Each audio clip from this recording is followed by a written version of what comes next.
தேதி ஒன்றுதான் கிடைக்கணும் உங்களுக்கு. அது அந்த மலை எவ்வளவு பேரை தாங்க சொல்லுங்க.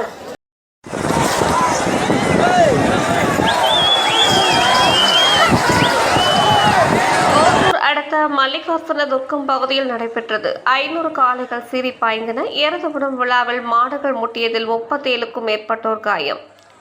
கிருஷ்ணகிரி மாவட்டம் ஓசூர் அடுத்த தேன்கனிக்கோட்டை அருகே மல்லிகார்ஜுன துர்க்கம் கிராமத்தில் இன்று எருதுவிடும் விழா ஆண்டுதோறும் நடைபெறும். இந்த ஆண்டும் இன்று சிறப்பாக நடைபெற்றது. தமிழக அரசின் வழிகாட்டுதல்படி தேன்கனிக்கோட்டை அருகே மல்லிகார்ஜுன துர்க்கம் பகுதியில் கோவில் திருவிழாவினை ஒட்டி எருதுவிடும் விழா நடைபெற்றது. குருபரப்பள்ளி, சொப்பட்டி, கங்கதேவனப்பள்ளி, அந்தேவனப்பள்ளி, ராமபுரம், வெங்கடாபுரம், அனுமந்தபுரம், குத்துக்கோட்டை மற்றும் மல்லிகார்ஜுன துர்க்கம் உள்ளிட்ட பகுதிகளில் இருந்தும் மற்றும் அருகே உள்ள கர்நாடக மாநிலத்தில் இருந்தும் எருதுவிடும் விழிவிற்காக காளைகள் மாடுகளை பலவகை வர்ணங்களை பூசியும் பலூன்கள் கட்டியும் மேலும் காளைகளின் கொம்புகளில் பரிசுகள் கொண்ட தட்டிகள் கட்டப்பட்டு சுமார் 500க்கும் அதிகமான காளை மாடு கன்றுக்குட்டிகள் பங்கேற்றிருந்தன.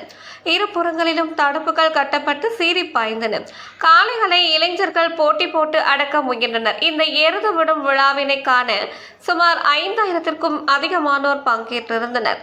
மாடுகள் முட்டியதாலும் மற்றும் மாடுகளை கண்டு மிரண்டு ஓடுவதில் கீழே விழுந்ததாலும் 37க்கும் அதிகமானோர் காயமடைந்து தேன்கனிக்கோட்டை அரசு மருத்துவமனையில் சிகிச்சைக்காக அனுமதிக்கப்பட்டுள்ளனர்.